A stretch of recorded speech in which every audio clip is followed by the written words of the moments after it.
Capítulo 35 Hotel Blackhurst, 2005. O apartamento de Julia ficava no último andar da casa e seu acesso era por meio de uma escada incrivelmente estreita no fundo do corredor do segundo andar. Quando Cassandra saiu do quarto, o sol já se punha no horizonte e o hall estava escuro. Ela bateu e esperou, segurando com força a garrafa de vinho que, de última hora, resolvera comprar ao passar pela vila a caminho de casa com Christian. A porta se abriu e Julia apareceu usando um kimono de um forte tom de rosa. « Entre, entre, disse ela, fazendo sinal para Cassandra segui-la. Estou só melhorando o nosso jantar. Espero que você goste de comida italiana. Adoro, respondeu Cassandra, seguindo-a. O que antes tinha sido um corredor de quartinhos que abrigavam um exército de criadas foi transformado em um amplo loft. Janelas envidraçadas cobriam as paredes dos dois lados e deviam oferecer uma vista incrível da propriedade durante o dia. Cassandra parou na porta da cozinha. Todas as superfícies estavam cobertas de vasilhas e potes, latas de tomate com as tampas perfuradas, penduradas, manchadas de azeite e suco de limão e outros ingredientes misteriosos. Na falta de um lugar para pôr o presente, ela o entregou na mão de Julia. Você é mesmo um amor. Julia sacou a rolha, depois pegou uma taça e despejou o vinho de uma altura teatral, lambeu uma gota do dedo. Não costumo beber nada a não ser gin, disse piscando. Ele mantém você jovem, é puro.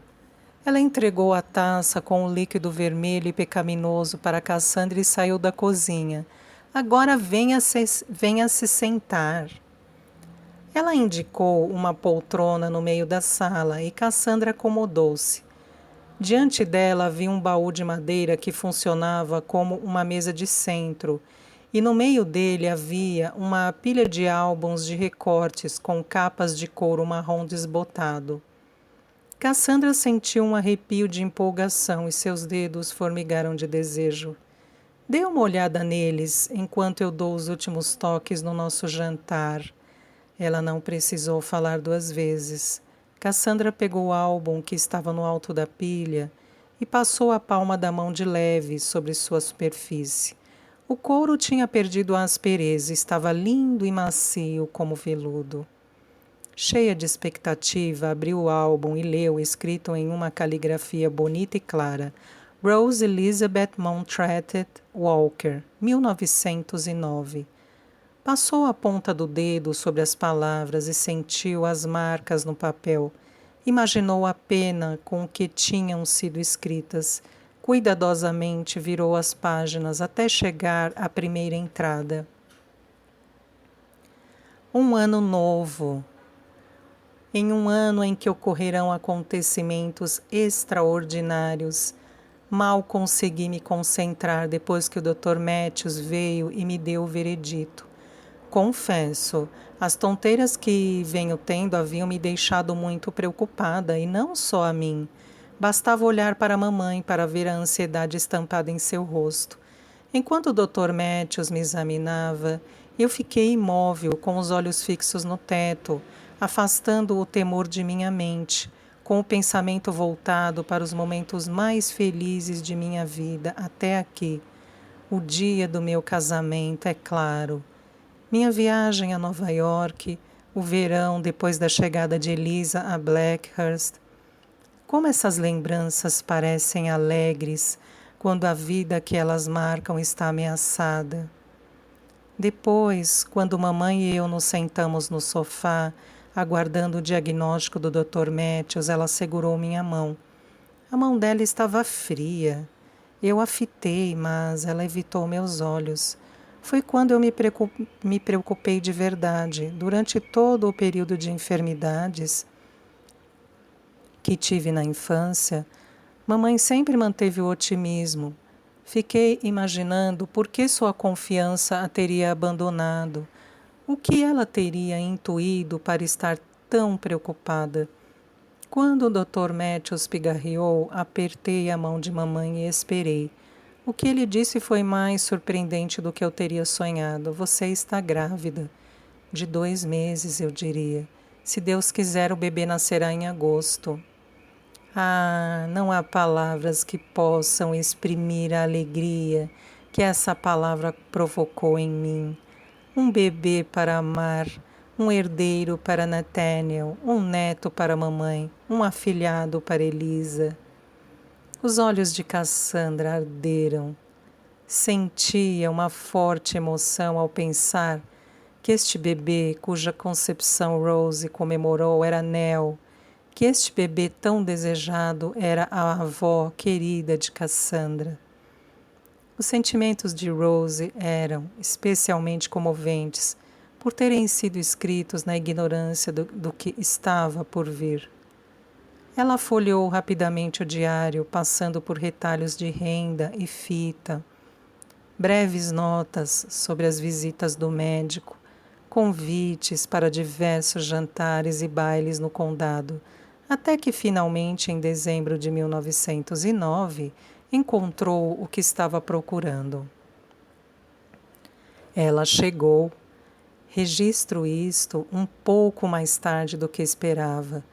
Os últimos meses têm sido mais difíceis do que havíamos previsto, e tenho muito pouco tempo e pouca energia para escrever, mas tudo isso valeu a pena. Depois de tantos meses de expectativa, longos períodos de doença, preocupação e confinamento, seguro em meus braços minha linda filha. O restante não conta, ela é perfeita. Tem a pele clara e macia, os lábios carnudos e rosados. Seus olhos são de um azul intenso, mas o médico diz que é sempre assim e que eles podem escurecer com o tempo. Secretamente espero que ele esteja errado. Desejo para ela o colorido dos Monttrachets, como o de papai e Elisa, olhos azuis e cabelos ruivos. Decidimos dar a ela o nome de Ivory, que significa mármore. É a cor da sua pele e como o tempo sem dúvida irá provar da sua alma. Pronto. Júlia trouxe 2 tigelas fumegantes de massa e um enorme recipiente de pimenta enfiado debaixo do braço. Ravioli com nozes e gorgonzola. Ela entregou uma para Cassandra. Cuidado, o prato está um pouco quente. Cassandra pegou a tigela e largou o álbum. O cheiro está delicioso. Se eu não tivesse me tornado escritora, depois decoradora e então hoteleira, teria sido chefe. Saúde! Júlia ergueu o copo de gin, tomou um gole e então suspirou. Às vezes tenho a impressão de que minha vida é feita de uma série de incidentes e acasos. Não que eu esteja me queixando. É possível ser muito feliz abrindo mão de toda espécie de controle. Ela espetou um ravioli. Mas chega de falar a meu respeito. Como andam as coisas no chalé? Muito bem, disse Cassandra. Só que quanto mais eu faço, mais tenho que fazer. O jardim está abandonado e a casa uma bagunça. Nem sei ao certo se ela está com a estrutura em bom estado. Acho que vou ter que chamar um construtor para examiná-la. Mas ainda não tive oportunidade. Tem tanta coisa me ocupando ao mesmo tempo. É muito exaustivo? Sim, exaustivo, sem dúvida. Só que mais do que isso é... Cassandra fez uma pausa, procurando uma palavra certa, surpreendendo-se ao encontrá-la. Empolgante. Encontrei uma coisa no chalé, Júlia. Encontrou uma coisa? Ela ergueu as sobrancelhas. Um tesouro escondido ou algo assim? Se você considerar um tesouro algo verde e fértil, Cassandra mordeu o lábio inferior. É um jardim secreto. Um jardim murado nos fundos do chalé. Acho que ninguém entrou ali durante várias décadas e não é de se espantar. O muro é muito alto e está inteiramente coberto por trepadeiras cheias de espinhos. Você não adivinharia que ali existe um muro. Como você o encontrou? por acaso. Júlia balançou a cabeça. Não existe isso de acaso. Eu juro que não sabia da existência dele. Não estou sugerindo que soubesse, só estou dizendo que talvez o jardim só estivesse se escondendo das pessoas que ele não queria ver. Bem, estou feliz por ele ter aparecido para mim. O jardim é incrível. Está cheio de mato, mas por baixo várias plantas sobreviveram. Há caminhos, bancos, comedouros de pássaros. Como a bela adormecida antes de o encantamento ser quebrado. Mas a questão é essa, ele não estava adormecido. As árvores continuaram a crescer, a dar frutos, embora não houvesse ninguém para aproveitar. Você devia ver a macieira, ela parece ter 100 anos. Ela tem, disse Júlia de repente, sentando-se na porta da cadeira e largando o prato. Ou quase isso. Ela folheou os álbuns, passando o dedo ao longo das páginas, procurando algo. Ah, disse, apontando para uma anotação. Aqui está. Logo depois do 18º aniversário de Rose, antes dela ir para Nova York e conhecer Nathaniel, Júlia pôs seus óculos turquesa de madrepérola e começou a ler. 21 de maio de 1907. Que dia foi este? E pensar que quando começou ia passar mais um dia interminável dentro de casa. Depois que o Dr. Matthews mencionou alguns casos de resfriado na aldeia, mamãe ficou apavorada, temendo que eu adoecesse e pusesse em risco o fim de semana no campo que vamos passar no mês que vem. Elisa, como sempre, tinha outras ideias. Assim que mamãe saiu de carruagem para almoçar na casa de Lady Fillmore, Elisa apareceu à minha porta com o rosto brilhando, como eu invejo o tempo que ela passa ao ar livre, e insistiu para eu largar meu álbum de recortes, pois eu estava trabalhando em você, meu querido diário, e ir com ela até o labirinto, ela precisava me mostrar algo. Meu primeiro instinto foi recusar. Temia que uma das criadas contasse à mamãe e eu não gosto de brigas, principalmente quando está em jogo uma viagem a Nova York. Mas então percebi que Elisa estava com aquele olhar, aquele de quando planeja algo e não hesita diante de nada. O olhar que já me deixou encrencada inúmeras vezes nos últimos 7 anos. Minha prima estava tão agitada que era impossível não ser contagiada pelo seu entusiasmo. Às vezes, acho que ela tem energia suficiente para nós duas, o que é muito bom, porque eu estou quase sempre desanimada. Quando me dei conta, já estava indo com ela, de braços dados, rindo. Davis esperava por nós no portão do labirinto, carregando um enorme vaso de plantas. Elisa ficou o tempo todo correndo até ele para se oferecer para ajudar, o que ele recusou todas as vezes, e voltando, me dando a mão e me puxando.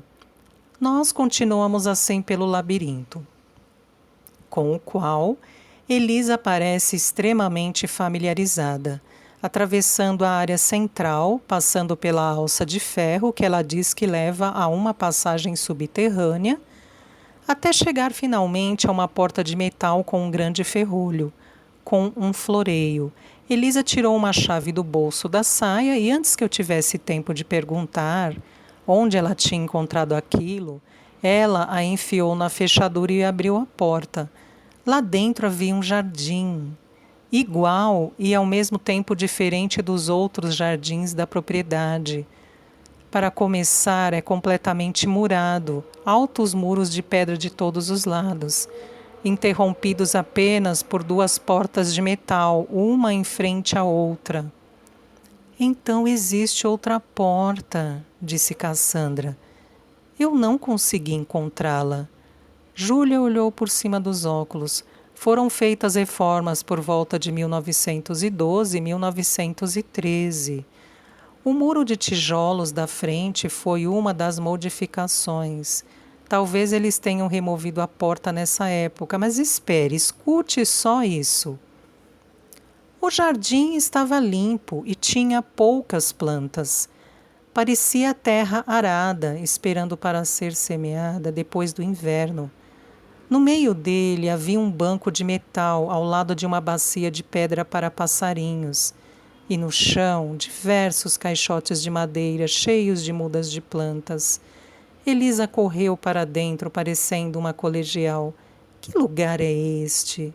Perguntei, espantada. É um jardim, eu estou cuidando dele. Você devia ter visto o mato que tinha aqui. Temos estado bem ocupados, não é, Davis? Com certeza, senhorita Elisa, respondeu ele, colocando o vaso de plantas perto do muro. Ele vai ser nosso, Rose, seu e meu. Um lugar secreto onde podemos ficar juntas, só nós duas, exatamente como imaginamos quando éramos menores. 4 paredes, portas fechadas, nosso paraíso particular. Mesmo quando você estiver adoentada, vai poder vir para cá, Rose. Os muros o protegem do vento do mar e você vai poder ouvir os passarinhos, sentir o perfume das flores, sentir o sol no seu rosto. O entusiasmo dela, a intensidade do seu sentimento era tal que eu não pude deixar de desejar um jardim como aquele. Contemplei os canteiros bem tratados, as flores que começavam a desabrochar, e consegui imaginar o paraíso que ela descrevia. Ouvi falar, quando era bem pequena, de um jardim murado escondido na propriedade, mas achei que devia ser invenção. Não é, afirmou Elisa com os olhos brilhando. Era tudo verdade e agora nós o estamos revivendo. Eles tinham mesmo trabalhado muito. Se o jardim passara tanto tempo abandonado, desde... Franzi a testa, estava começando a me lembrar da história que eu ouvira quando pequena. Então compreendia tudo, soube exatamente de quem tinha sido aquele jardim. Ah, Lisa, falei depressa, você tem que tomar cuidado, muito cuidado. Precisamos ir embora daqui e nunca mais voltar. Se papai descobrir... Ele já sabe. Olhei espantada para ela. Como assim? Foi o tio Linus quem disse a Davis que eu podia ficar com o jardim. Ele mandou Davis limpar o trecho final do labirinto e lhe disse que nós faríamos o jardim reviver. Mas papai proibiu todo mundo de entrar no jardim murado. Elisa deu de ombros, aquele gesto que ela tem o hábito de fazer e que mamãe detesta tanto. Ele deve ter mudado de ideia. Mudado de ideia. Aquilo não se parecia em nada com a imagem do meu pai. Aquele homem não tinha coração. A única vez em que eu vi agir como se tivesse foi quando me escondi embaixo de sua escrivaninha e eu vi chorar de saudade da irmã, sua Popé.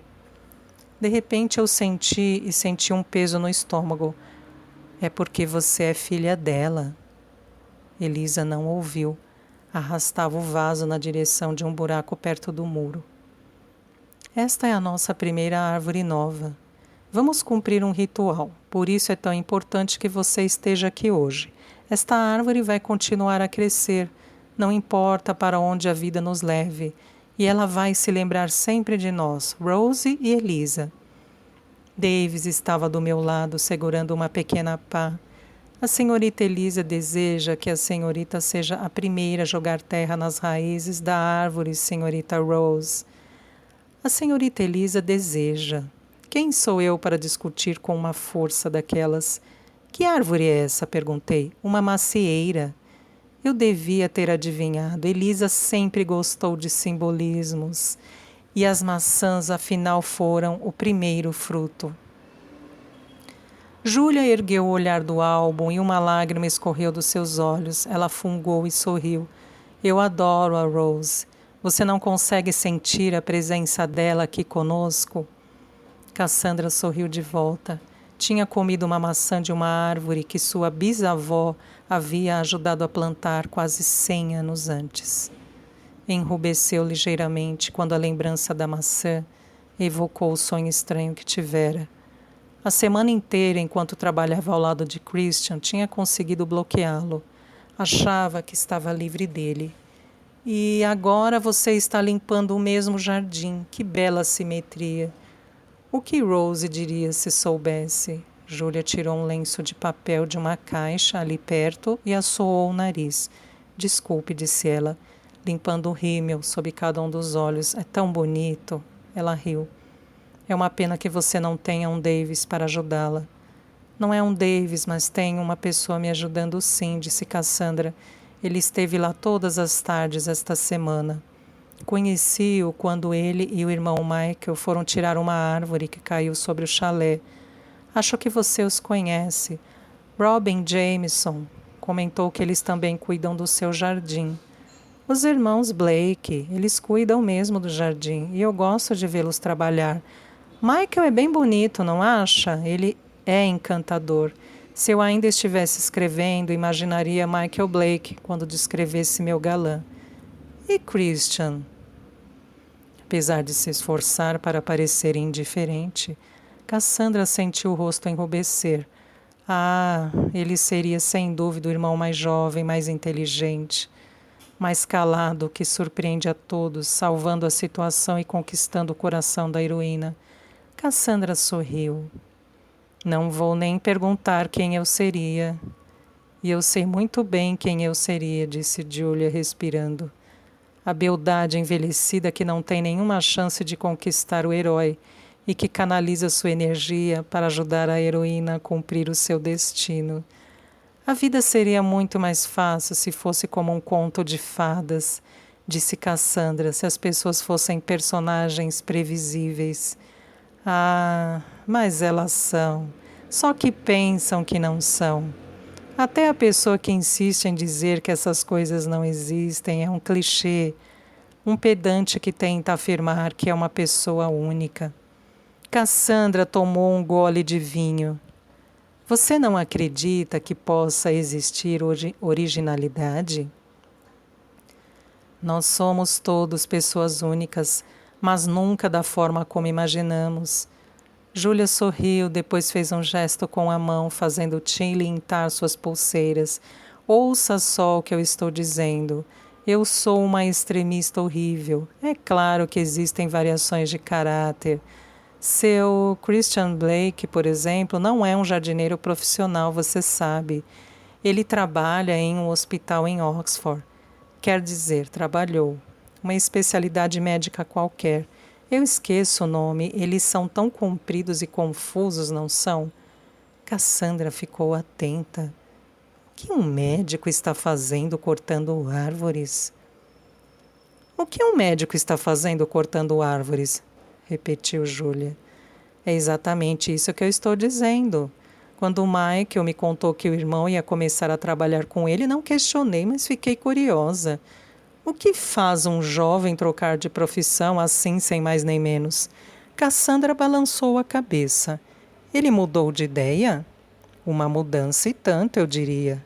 Talvez tenha percebido que não gostava do que fazia. É possível, mas você não acha que ele teria percebido isso durante os intermináveis anos de estudo? Júlia sorriu enigmaticamente. Penso que o motivo deve ser bem mais interessante do que isso.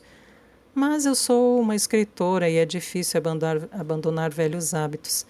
Acabo me deixando levar pela imaginação. Ela apontou o dedo para Cassandra.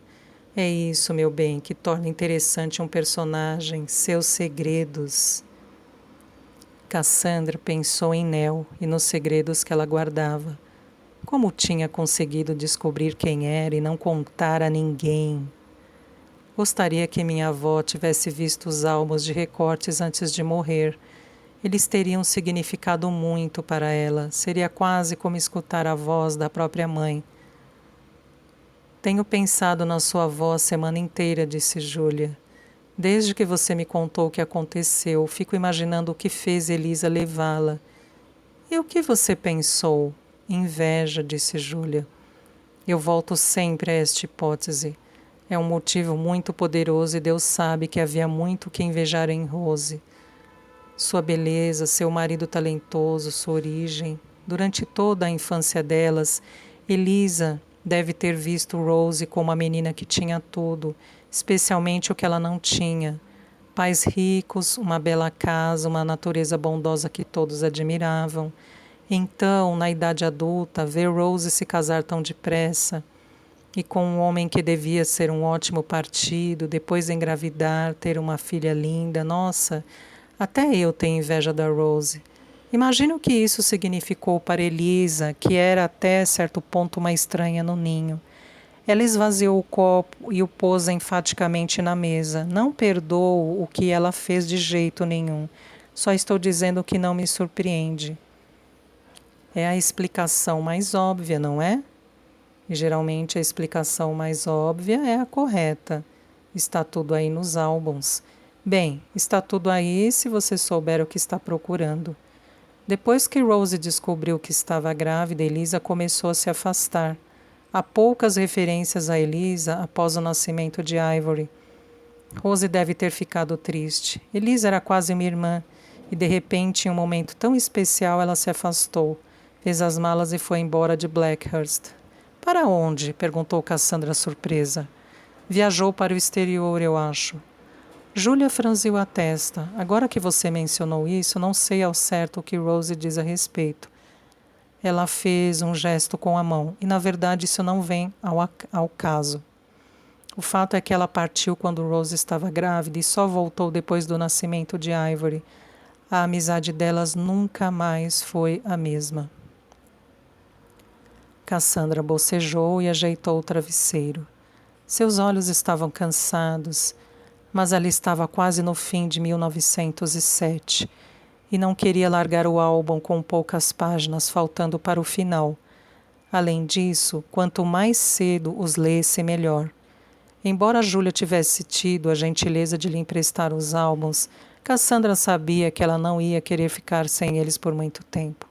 Felizmente, ao contrário de Nell, que tinha uma letra horrível, a caligrafia de Rose era firme e clara.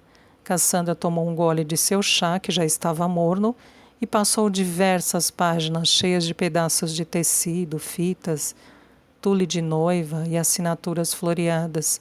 Senhora Rose Monttrachet Walker, Senhora Walker, Senhora Rose Walker. Ela sorriu. Certas coisas não mudavam nunca. E chegou à última página. Acabei de reler Tess, dos The Ubervilles. É um romance intrigante do qual não posso dizer que tenha gostado. Há muita brutalidade na ficção de Hardy. É violenta demais para meu gosto. Afinal de contas, sou filha da minha mãe.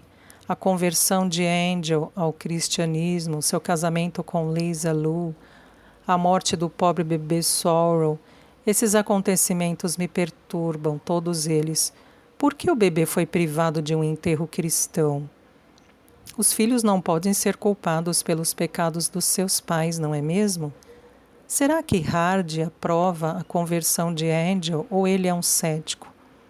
E como Angel pôde transferir sua afeição com tanta facilidade de Tess para a irmã dela? Bem, essas questões intrigaram mentes mais capazes do que a minha.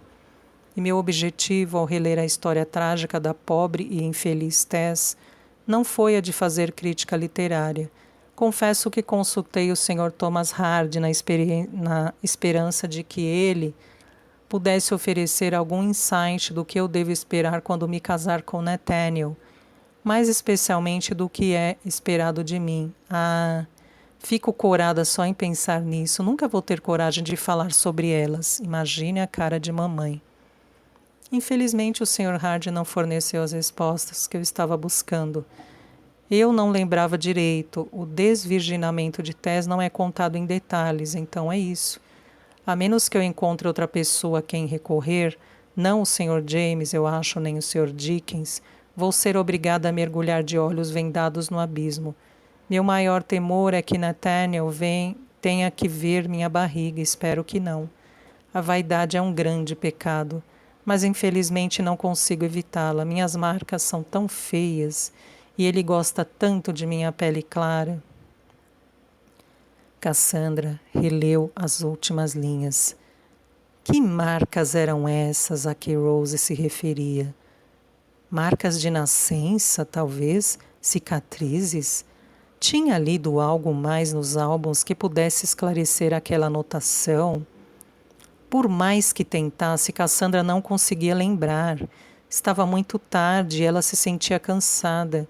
Seus pensamentos pareciam tão fora de foco quanto sua visão. Tornou a bocejar, esfregou os olhos e fechou o álbum. Provavelmente jamais saberia. E possivelmente não faria diferença. Cassandra passou os dedos mais uma vez pela capa desbotada, como Rose devia ter feito tantas vezes antes dela. Pôs o livro sobre a mesinha de cabeceira e apagou a luz. Fechou os olhos e mergulhou em um sonho familiar que mostrava uma grama alta, um campo sem fim e, de repente, inesperadamente, um chalé na beira de um penhasco dando para o mar.